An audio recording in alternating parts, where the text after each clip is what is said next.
Olá, amigos da Revolução Industrial Brasileira, como vão vocês? Aqui Fausto Oliveira, o único jornalista de economia do Brasil, 100% desenvolvimentista e assumido, mais uma vez trazendo para você um comentário a respeito dos problemas, enormes problemas, que a nossa economia no Brasil atravessa e como isso tudo vem afetando todo o tecido social, toda a vida social no país. O país vive já há vários anos um contexto de empobrecimento paulatino, empobrecimento progressivo, que, claro, só poderia ser correspondente à adoção de políticas pró-mercado sempre muito exageradas, aceleradas e governadas de acordo com um critério um pouco desonesto, um critério ladrão, um critério que rompe as regras, como por exemplo no caso que eu comentei ontem, em que o regulado e o regulador se dão as mãos em prol dos interesses daquele que é regulado. O André Esteves e o Banco Central conversando para dar um choque de juros na economia, como isso já foi denunciado há muitos meses, tanto aqui como em vários outros lugares. Eu sinto que algo está mudando, porque, e de novo, eu estou aqui apenas fazendo um comentário, não me cai bem a ideia de fazer uma espécie de denuncismo, mas sim de compreender o momento. E acho que esse é o papel aqui do nosso diálogo, né? É um canal de entendimento, é um canal de diálogo, com a perspectiva, claro que tem sua linha de pensamento.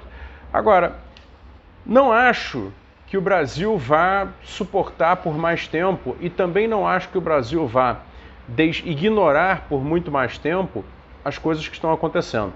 Ou seja, ele vai entender o que está acontecendo e vai exigir algum tipo de mudança. Porque uma vez entendendo o que está acontecendo, a sociedade não vai permitir que isso continue da maneira como é. Então ontem ficou claro que o mercado financeiro domina a política econômica. Já era claro, ficou mais claro assim para quem quisesse ver, assim como também viu que os grandes jornais, a grande imprensa convencional, comercial, continua silenciando. Isso que já está a olhos vistos, qualquer um que está aí na internet consegue ver, tanto aqui como em vários outros lugares, como o governo está capturado pelos interesses privados. Agora, falar de taxa de juros, falar de Banco Central, falar dessas coisas, eu reconheço que contém uma certa distância conceitual, é preciso fazer um certo esforço para compreender. Tudo bem. E por isso mesmo são assuntos que não chegam às massas. Mas quando você percebe o que tem acontecido, eu acho que a sociedade está percebendo o que tem acontecido no setor de combustíveis, com esse saque, com essa arrebentação, com essa destruição do sistema Petrobras, que é muito, muito maior do que tudo aquilo que foi feito simplesmente por desvio de dinheiro via contratos fraudulentos, como foram feitos anos atrás, o de hoje é muito pior. O que está sendo feito, e a sociedade está percebendo, tem efeito direto sobre a sociedade. Porque, veja, hoje a notícia na verdade a notícia é de ontem, 25 de outubro, Novo reajuste na gasolina será de 7,04% nas refinarias e no diesel 9,15%.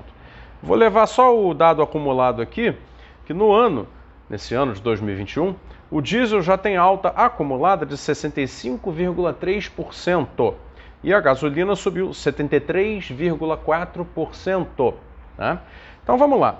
E aí, eu estou gravando esse vídeo um dia após o Paulo Guedes ter levado ao conhecimento do público a anuência do presidente da República sobre um projeto, um suposto projeto que não se sabe sequer se existe de verdade, de privatização da Petrobras. Ora, então vamos lá. E aí tem tanta coisa misturada que é até difícil comentar. O fato é, a privatização da Petrobras já começou há muito tempo.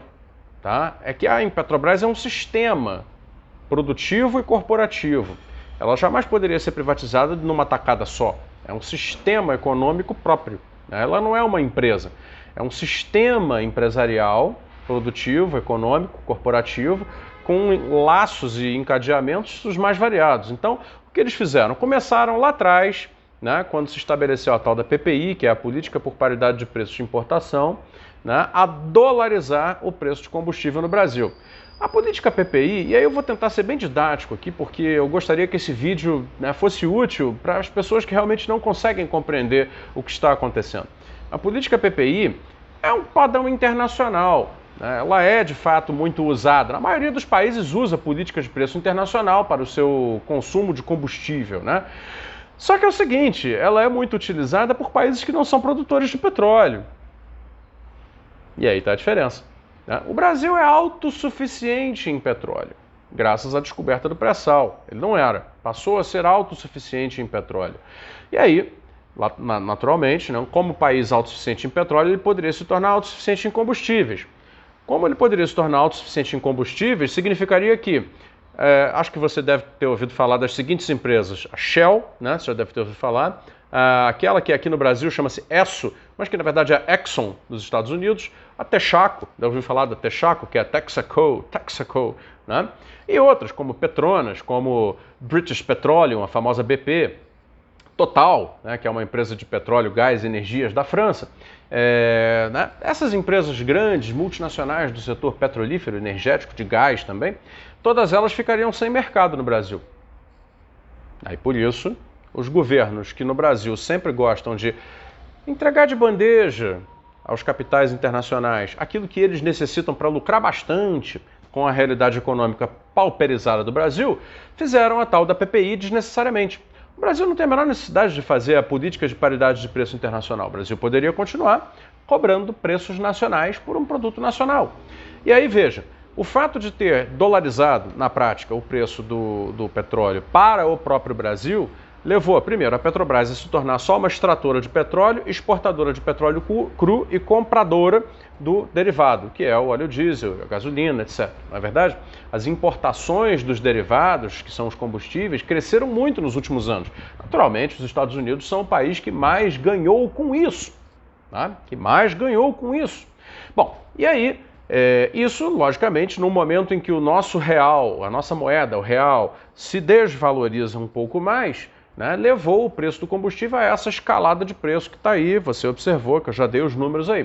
Não só o preço do combustível, eu digo combustível para automóveis, veículos, mas o preço do gás, que é um combustível usado para cozinha, é um combustível usado para muitas coisas, né, processos produtivos na indústria, usa muito gás, por exemplo, etc., né, também subiu muito, pela mesmíssima razão. Né, política de paridade de preço internacional voluntariamente adotada pela Petrobras. Bom, e aí junto com isso eles começaram a fazer um processo de fatiamento da Petrobras para venda. Né? Por exemplo, a BR Distribuidora, né, a famosa BR Distribuidora, uma subsidiária de primeira linha da Petrobras, já não é mais da Petrobras. Né? Hoje ela é uma empresa privada. Mantém ali o BR, mas ela pertence a uma outra empresa. O nome dela agora é Vibra. Né? É uma empresa de capitais, inclusive internacionais, provavelmente algum tipo de joint venture ali, não me lembro agora. O fato é, isso significa que o custo de distribuição por todo o Brasil, não só do produto cru, mas também do refinado, né, combustíveis, gás, etc., passou a ser também dolarizado. Né? Dolarizado e contratado de uma empresa privada, que coloca as suas planilhas acima da necessidade social. Portanto, é mais um elemento a explicar o choque de preços. Diante disso tudo, né, com a privatização da BR, assim como a privatização dos transportadores de gás do Norte, assim como a privatização, aliás, extinção das fabricantes de fertilizantes da Petrobras, foi se criando um cenário de desmembramento crescente da Petrobras, né, e, ao mesmo tempo, com o aumento dos custos, né, que ela tem para a sociedade, porque a PPI fez isso, aumentou os custos que ela impacta a sociedade, né, criou-se um cenário em que apenas os grandes capitais privados se dão bem com essa nova economia do petróleo, do gás e das energias no Brasil. Bom, e quem se dá mal? Quem se dá mal somos todos nós, porque afinal de contas esse processo veio a nos fazer pagar muito mais caro por tudo, seja gasolina, seja diesel, seja gás, seja a comida que é transportada no caminhão que usa diesel, seja a passagem de ônibus, né, do ônibus que você toma todos os dias de manhã que usa diesel, seja tudo mais. Tá? Então isso aí veio a dar nesse cenário. Tá? E aí quando o Paulo Guedes vem a público dizer que quer privatizar a Petrobras e que o presidente da República teria aceitado essa ideia de mandar um projeto privatizando a Petrobras, primeiro de tudo vamos separar a questão. Seria uma privatização do final da Petrobras, porque grande parte dela já é privada. Né? O sistema já não existe mais. Tá?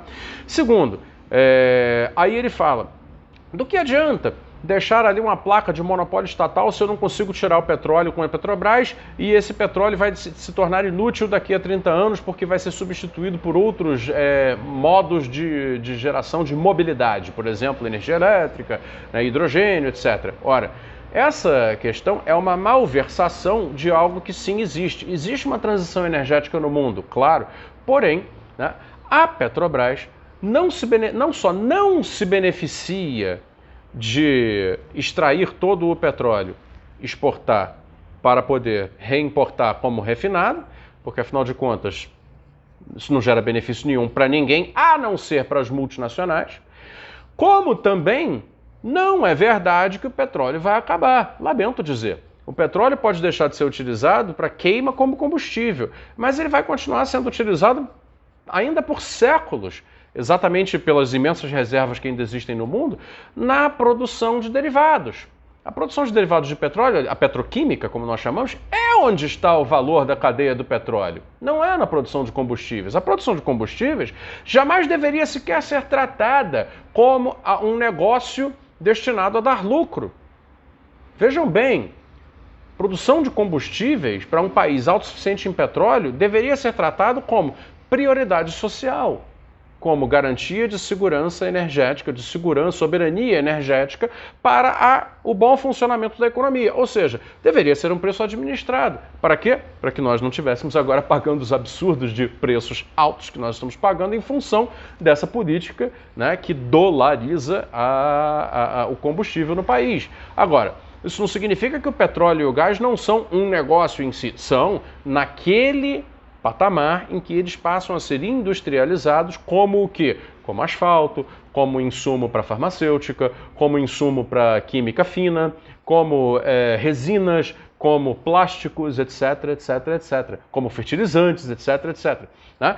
E isso tudo está sendo desmontado no Brasil exatamente pelo fato de que nós estamos reprimarizando a atividade da Petrobras. Ou seja, quando ele fala, né, que vai sair de moda o combustível, então não precisamos do petróleo, é melhor tirar logo tudo e vender e que se dane, no fundo ele está dizendo que a Petrobras vale pouco para poder passá-la, o restante dela, para as mesmas multinacionais às quais ele quer servir, né, a um preço aviltado, e ainda usa uma desculpinha muito da barata de que dá esses 150 bilhões de valorização das ações, né, que aconteceram quando o presidente falou na privatização, são riqueza que não existia.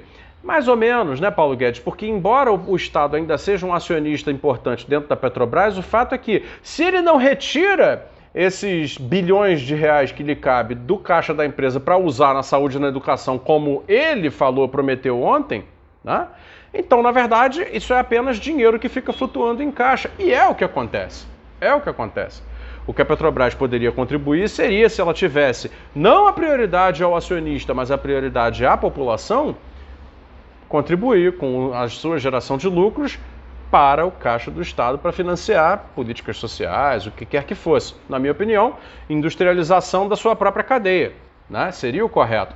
O fato é, a argumentação que o Paulo Guedes utiliza para defender a venda da Petrobras, a venda final da Petrobras, é absolutamente vazia. Ela é vazia. E ela é vazia porque ela é uma meia-verdade, e é uma meia-verdade cuja parte de verdade não está bem contada. E a parte da verdade é a seguinte: interessa fazer essa negociata com a Petrobras, não exatamente porque o Estado vai conseguir abocanhar uma parte desse dinheiro e com isso fazer qualquer tipo de coisa benfazeja para a sociedade. Não. Interessa simplesmente porque os grandes interesses financeiros que estão interessadíssimos nesse negócio lucrarão muito e muito mais. Então, assim, é muito necessário a partir de agora rediscutir a soberania energética do Brasil, né? Porque a partir do momento em que todo esse plano de alienação dessa soberania energética, que inclui o desmembramento e a venda de toda a estrutura produtiva que a Petrobras significa, é um nome, né? Mas ela é uma estrutura produtiva muito maior, né? A partir do momento em que isso se consumar, pode se acostumar com o fato de que o Brasil estará pagando preços ainda muito mais altos, muito mais elevados, por todo o complexo produtivo dependente dessa cadeia, que continuará dependente dessa cadeia ainda por muitos anos. Ainda por muitos anos. Bom, eu acho, para completar o comentário, que a sociedade brasileira está começando a entender melhor o que está acontecendo. E entendendo melhor, né, tomará uma decisão diferente em relação, porque tudo isso se corrige, viu? Não existe nada nesse assunto que seja incorrigível, né? Os contratos podem ser desfeitos, a PPI pode acabar.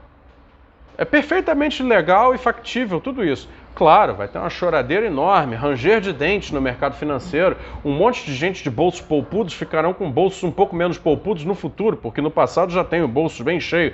E as multinacionais certamente, né, tentarão manipular via embaixada dos Estados Unidos, via talvez ameaças até militares, algum tipo de pressão. Mas o fato é, corrigível esse problema é.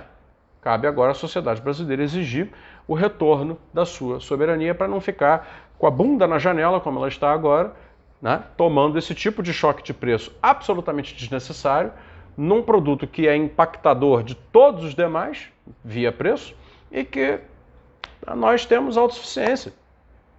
Ou seja, então você aí que está vendo esse vídeo até agora, se puder compartilhar, eu agradeço, né, para que as pessoas finalmente entendam, né, o crime mesmo que está sendo cometido contra o Brasil. Eu agradeço a sua atenção, obrigado, até a próxima.